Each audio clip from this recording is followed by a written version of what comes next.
حاضرین الجمعہ، پچھلے خطبات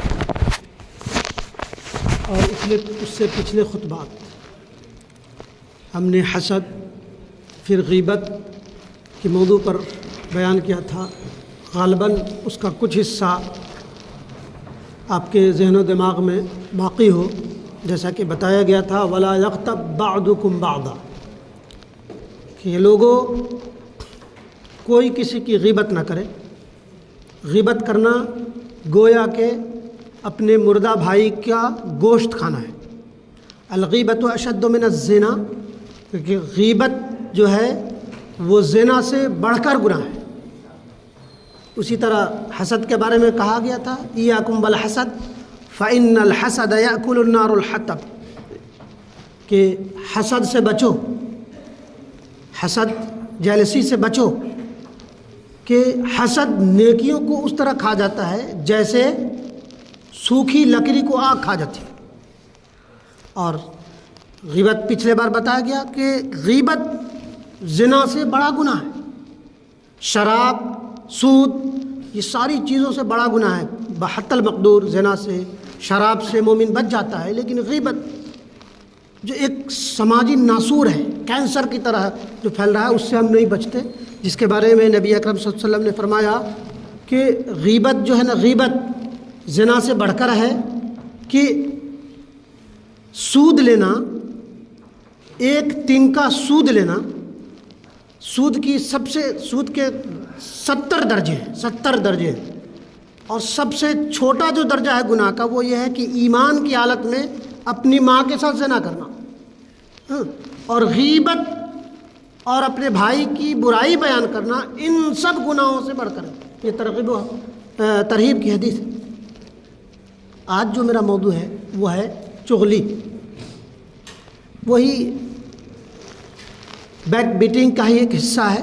چغلی کا کوئی اصطلاح ہوگی عربی میں، انگلش میں، جس سے میں حاضرین، چغلی بھی جو ہے نا، چغلی بھی جھوٹ کی ایک بدترین قسم ہے، بدترین قسم۔ نبی اکرم صلی اللہ علیہ وسلم کی حدیث بیان کیا تھا کہ دیکھو، نبی اکرم صلی اللہ علیہ وسلم کے پاس ایک ایسا شخص آیا جو گناہوں میں لت پت تھا، ہر گناہوں سے بڑا تھا۔ نبی اکرم صلی اللہ علیہ وسلم نے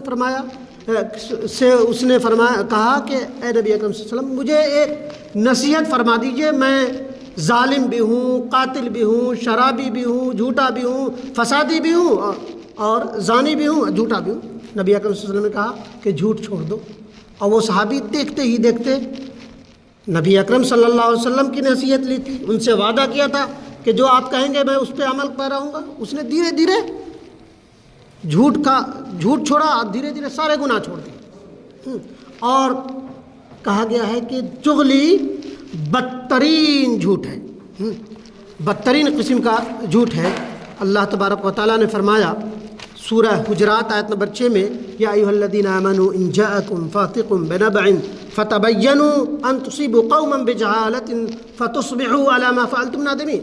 یہ سورہ حجرات کی آیت نمبر 6 ہے، جس میں اللہ تبارک و تعالیٰ نے فرمایا اے لوگو، یا ایھا الذین آمنوا ان جاءکم فاسق، اے لوگو جو ایمان لائے ہو، تمہارے پاس اگر کوئی فاسق اور فاجر، جھوٹا اور مکار کوئی خبر لے کر کے آئے تو تم اس کی اچھی طرح تحقیق کر لیا کرو، اچھی طرح تحقیق کر لیا کرو۔ ایسا نہ ہو کہ تم نادانی میں کسی قوم پر، کسی فرد یا پرسن پر کو ایذا پہنچا دو، نقصان پہنچا دو، اور تم بعد میں ندامت حاصل کرو اور پشیمانی تمہیں ہو۔ تو اس سے پہلے ہے کہ نبی اکرم صلی اللہ تبارک و تعالیٰ نے فرمایا کہ تم اچھی طرح کسی بھی بات کی، کوئی بھی شخص اگر آپ کے پاس کہتا ہے تو اس کی اچھی طرح تحقیق کر لیا کرو، ہاں، اور فائنل رائے بنانے سے پہلے تحقیق بے حد تک ضروری ہے۔ حاضرین، نبی اکرم صلی اللہ علیہ وسلم کی اس سلسلے میں بہت ساری احادیث ہے۔ سب سے اہم ترین حدیث یہ ہے کہ لا يدخل الجنۃ قطات، لا يدخل، بخاری کی روایت ہے کہ لا يدخل الجنۃ قطات، کہ چغل خور جنت میں نہیں جائے گا، جنت میں نہیں جائے گا۔ یہ سب سے بڑی، مومن کے لیے اس سے بڑھ کر دھتکار آخر ہو کیا سکتی ہے؟ سارا زندگی اللہ کے کھوٹے سے بندہ ہوتا ہے، وہ اسی لالچ میں کہ کل قیامت کے دن مجھے تمام پریشانیوں سے نجات مل کر میں جنت میں چلا جاؤں. اور یہ کیا کافی نہیں ہے کہ لا يدخل الجنت قطات، کہ چغل خور جنت میں نہیں جائے گا.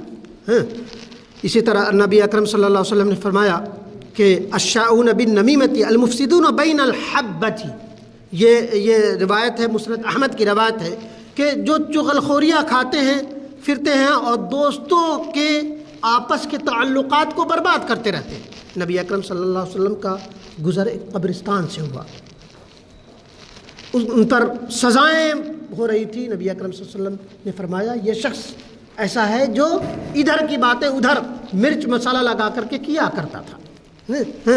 پھر اسی طرح کی اور حدیث ہے الا انبئکم بالعظۃ ہی النمیمہ قالۃ بین الناس، رواہ مسلم. کیا میں تم کو بتاؤں کہ عظہ کیا ہے؟ کہا وہ چغل خوری ہے جو لوگوں کے درمیان بیان کی جاتی ہے. اور اس کے علاوہ بھی اور بھی بہت سارے احادیث ہیں کہ اہل عرب جو ہیں وہ ہضم بردار کہتے تھے چغل خور کو، اور اس کے لیے عربی میں سعایہ ہے و شہایہ ہے، یہ جس کو چغل خوری کے لیے کہا جاتا ہے کہ جس طرح ہضم بردار اور سعایہ ویسے شخص کو کہا جاتا ہے جو لکڑی ہارا ہے، لکڑیوں کا کاروبار کرتا ہے، جنگلوں سے لکڑیاں چن چن کر لاتا ہے تاکہ وہ اپنے گھر کے الاؤ جلائے اور کھانا پکائے. چغل خور بھی چونکہ وہ آگ اور ایندھن اکٹھا کرتا پھرتا ہے اور دوستوں کے درمیان غلط فہمیاں پیدا کر کے آگ اور فساد لگاتا ہے، اس لیے سعایہ اور ہضم بردار و شہایہ کہا جاتا ہے. ان سے فساد کے سے بچنے کے لیے کہ واحد ترین ذریعہ ہے کہ ان پر یقین نہ کیا جائے، ان پر بھروسہ نہ کیا جائے. سورہ قلم کی آیت ہے وَلَا تُطِعْ كُلَّ حَلَّافٍ حَمَّازٍ مَّشَّاءٍ بِنَمِيمٍ، کہ جھوٹی قسم کھانے والے اور لوگوں کے پر آوازیں کسنے والے چغل خوروں کا کہا ہرگز نہ مانا جائے. اور اسی طرح کہا گیا کہ دو رخاپن یا جسے اپنے عرف عام میں دوغلاپن کہتے ہیں کہ چغلی کی بدترین قسم وہی ہے کہ دو رخاپن کے فلاں شخص کے پاس گئے آپ تعریف کے پل باندھ دی اور دوسرے کے پاس جائے تو اس کے تعریف کے پل باندھ دی. تو نبی اکرم صلی اللہ علیہ وسلم نے اس کو کہا کہ دو رخافن. اور ایک تشبیہ حدیث میں دی گئی ہے کہ وہ بکری کی مانند ہے کہ وہ ادھر ادھر کبھی اس کے پاس کبھی اس کے پاس جاتے ہیں اور وہ کرتے ہیں. بہرحال نبی اکرم صلی اللہ علیہ وسلم نے ایسے لوگوں سے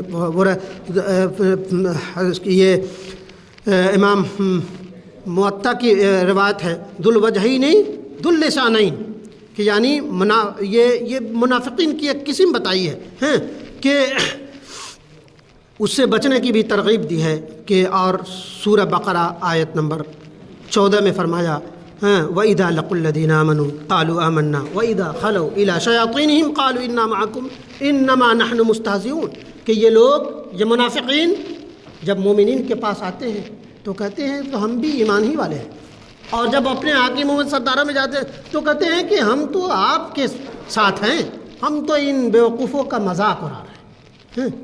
یہ بڑی عظیم اور چھوٹے چھوٹے نقطہ دے دے کر نبی اکرم صلی اللہ علیہ وسلم نے اور اللہ تبارک و تعالیٰ نے ہمیں سمجھانے کی کوشش کی ہے.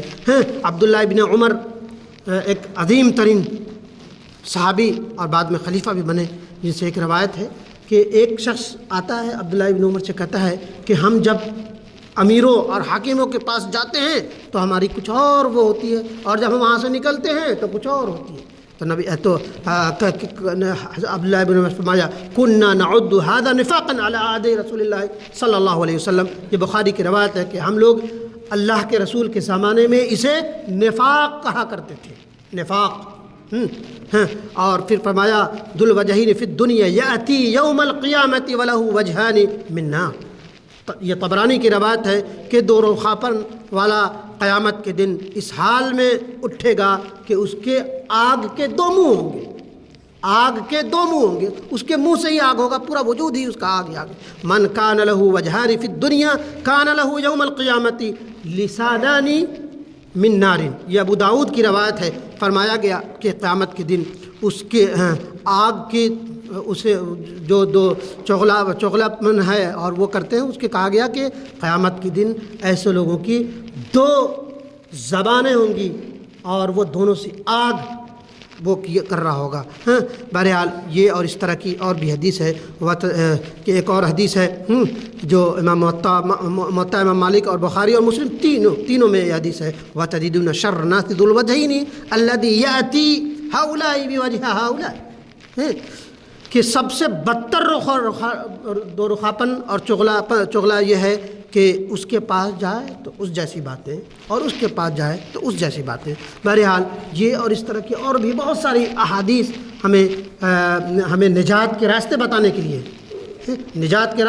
کے لیے کما حق ہم اللہ پر ایمان لے آتے ہیں، نماز پڑھ لیتے ہیں، روزے رکھ لیتے ہیں اور تہجد بھی بسا اوقات پڑھ لیتے ہیں، اور بہت بڑے بڑے گناہ جو عرف عام میں کہا جاتا ہے ان سے تو ہم بچ جاتے ہیں. لیکن یہ گناہ جس کے بارے میں کہا گیا کہ لکڑی کی طرح آپ کے اعمال کو، آپ کی نیکیوں کو کھا جاتا ہے، کہا گیا کہ یہ ماں سے زنا کے برابر ہے، کہا گیا کہ اپنے بھائی کا گوشت کھانا اس سے افضل ہے. کل پچھلے خطبے میں بتایا گیا تھا کہ کل قیامت کے دن ایک ایسے شخص پر دباؤ ڈالا جائے گا کہ مردار گوشت کھاؤ، وہ کھانے سے پرہیز کرے گا، لیکن اللہ کا حکم ہے اور فرشتے کے حضور میں وہ منہ بگاڑ کر وہ کھانے پہ مجبور ہوگا.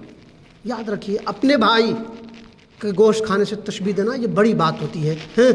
اور نبی اکرم صلی اللہ علیہ وسلم نے ان گناہوں کو ٹاپ کے درجے میں رکھا ہے. آپ کی کامیابی، کامرانی اور فلاح کا اہم ترین ذریعہ ان سماجی ناسور سے بچنے کا ہے اور ان گناہوں سے بچنے کا ہے، لیکن کما حق ہو ہم بچتے نہیں. غیبت اور چغلی کا معاملہ یہ ہے کہ ایسا یہ کیا لطف اندوز اور پکوان ہے جسے ہم بہت ہی لطف اندوز ہو کر اس کو کھاتے ہیں اور اس کو وہ کرتے ہیں. کیا ہم جس طرح شراب سے نفرت کرتے ہیں، کیا ہم زنا سے نفرت کرتے ہیں، ویسے ہی ہم غیبت سے نفرت کرتے ہیں؟ اگر نہیں کرتے ہیں تو ہم آپ اور سب مجھ سمیت سب کو اپنے ایمان کا جائزہ لینا چاہیے، اپنے غریبان میں جھانکنا چاہیے کہ ہم نے اسلام کو جو دیکھی سنی باتیں ہیں اس پہ تو ہم نے ایمان لے آئے، نمازیں پڑھ لی اور بھی زکوٰۃ دے دی، حج کے لیے بھی چلے گئے، عمرے بھی چلے گئے، لیکن ایسے شخص کو آپ دیکھیے گا. اور یہ جو مرض ہے نا، یہ مرض ہر خاص و عام، کیا دینی درسگاہ ہو یا عصری دانشگاہیں ہوں یا عام انسان ہو یا عام ہر انسان ایک دوسرے کی اس میں لگا ہوتا ہے، غیبت و چغلی اور حسد پہ لگا ہوتا ہے. تو کیا بتائیے، اگر دل پہ ہاتھ رکھ کے کریے کہ یہ جو بڑے بڑے گناہ سے ہم بچ جائیں گے، چھوڑ دیں گے، تو ہمارا سماج کتنا خوشگوار ہو جائے گا، کتنا بہتر ہو جائے گا. کوئی کسی کے بارے میں غلط فہمی پالے گا نہیں. کوئی کسی کی کہا گیا کہ سننا بھی گناہ، اگر کوئی آپ کے ساتھ بیان کرے اس کو سننا بھی گناہ ہے، سنانا بھی گناہ. ہاں یہ بات بیان کیا جاتا ہے کہ غیبت کی کچھ شکلیں جائز ہے. جیسے ظالم ہے، کوئی ظالم ہے تو مظلوم کو یہ حق حاصل ہے کہ اس ظالم کی پول کھولی جائے تاکہ وہ ظلم سے باز آ جائے. نبی اکرم صلی اللہ علیہ وسلم کے پاس ایک ایسا شخص آیا جس پہ نبی اکرم صلی اللہ علیہ وسلم نے کہا کہ یہ شخص اپنے سماج میں بہت برا ہے، ہر پہ ظلم کرتا ہے، ہر کے اس پہ عزت پہ ڈاکے ڈالنے کی کوشش کرتا ہے. وہ آیا تو نبی اکرم صلی اللہ علیہ وسلم نے اس سے اچھے انداز میں بات کی اور فرمایا کہ یہ جو معاملہ ہم نے کیا ہے وہ آپ لوگوں کو آگاہ کرنے کے لیے اور یہ خیرخواہی کے طور پہ ہے. تو محض خیرخواہی ہو، ظالم کو ننگا کرنا ہو، ظالم مظلوم کی غیبت کر سکتا ہے، وہ ایک الگ باب ہے، لیکن عرف عام میں عام طور پہ یہ کرنا اور دوسرے کی وہ کرنا یہ حد درجہ گناہ ہے. بہرحال اللہ تبارک و تعالی ہمیں اور آپ سب کو ان بھیانک جرم سے، ہولناک اور تباہی کے گناہ سے کہا گیا کہ غیبت کرنے والا کل قیامت کے دن بڑے بڑے اعمال لے کر کے آئے گا، لمبے لمبے فہرست میں لے کر کے آئے گا. اس کا اعمال بالکل خالی ہوگا. اللہ سے فریاد لگائے گا، اللہ میں نے یہ نیکیاں کیا کرتا تھا، کہا کہ تم نے غیبت کی تھی لہذا تمہارا اعمال ختم کر دیا گیا، بھسم کر دیا گیا، وقت دیا گیا، اور دوسرے حاسد کے لیے بلایا جائے گا، اس کے سارے گناہ ختم سارے ثواب اور سارے اعمال ضائع کر دیے جائیں گے. کہا گیا کہ فلاں کی تھی اور ہم نے آگاہ کر دیا تھا کہ تم حسد کرو گے تو تمہاری حسد کی وجہ سے تمہارے اعمال لکڑیوں اور گھاس پھوس کی طرح جل کر راکھ ہو جائیں گے، لہذا وہ جل چکا. تمہارے حصے میں کوئی نہیں ہے۔ اور ایک طرف تشبیہ دی، یہ وہ چاک اور بلیک بورڈ سے، جو چاک سے لکھا جاتا ہے کہ لکھیے بہت کلاس روم میں، اور پانی اس پہ ڈال دیجئے، سارا تباہ ہو جاتا ہے، برباد ہو جاتا ہے، مٹ جاتا ہے۔ اسی طرح آپ کے اعمال جو خیر کے ہیں وہ سب ضائع ہو جاتے ہیں۔ بہرحال اللہ تبارک و تعالی ہمیں اور آپ سب کو، سب سے پہلے مجھے اور اس کے بعد تمام لوگوں کو ان بھیانک برائی سے بچنے والا بنائے، آمین یا رب العالمین۔